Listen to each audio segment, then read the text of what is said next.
Hello everybody, it's Mr. G here, coming to you about one of the best new GCSE topics that we're going to be looking at, which is circle theorems. Now, circle theorems comes up quite a bit in the calculator and non-calculator papers, and there are a couple of the theorems that you need to go through to learn. Now, I'm going to start off by talking about just some of the language that we're going to be going through. Now, if we take 2 points into a circle, and we label this part A, B, and C.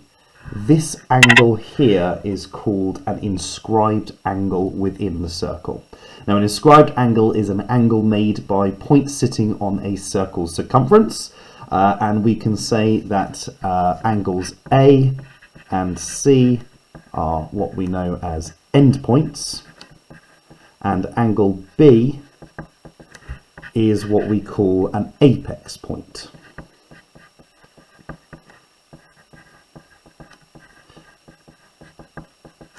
Now, one of the most important of the circle theorems, which we come to, the first one, is also known as Thales Theorem.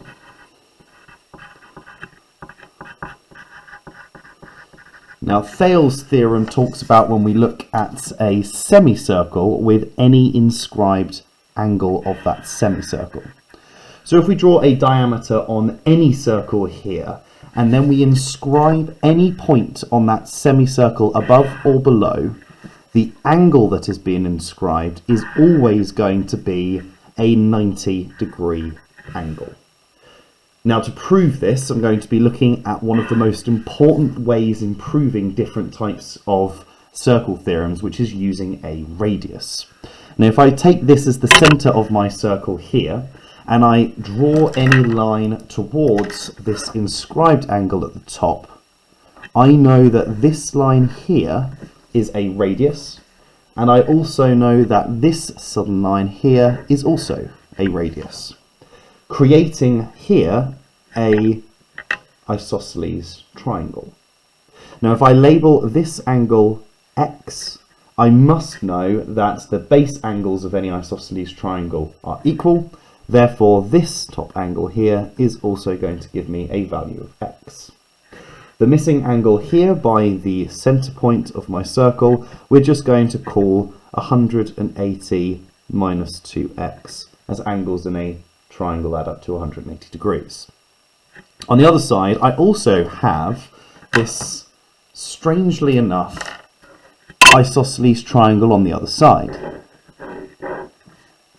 here and here.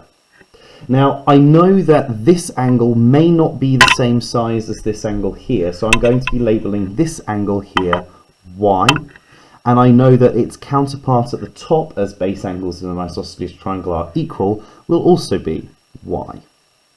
This will tell me that this central angle here, next to the center point, is going to be 180 take away 2y. Now, if we start looking at some of the important things here, this central line here, the diameter, is going to give us an angle of 180 degrees. So I know that 180 take away 2y, add 180 take away 2x, is equal to 180 degrees. With that knowledge, I can say that 180 and 180 makes 360, take away 2y, take away 2x is equal to 180 degrees. And I can start moving my equation over. So 180 taken off from both sides gives me 180. And if I add my 2y and 2x to the other side, I have 2x add 2y.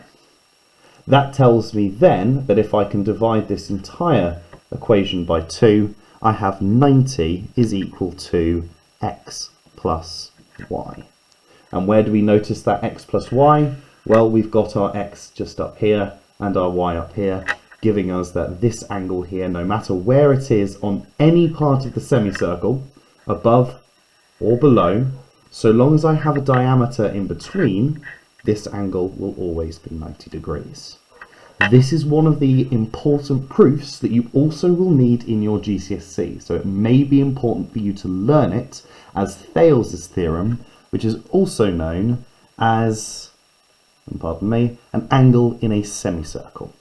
So one of the other things you could call it is an angle in a semicircle, or inscribed in a semicircle.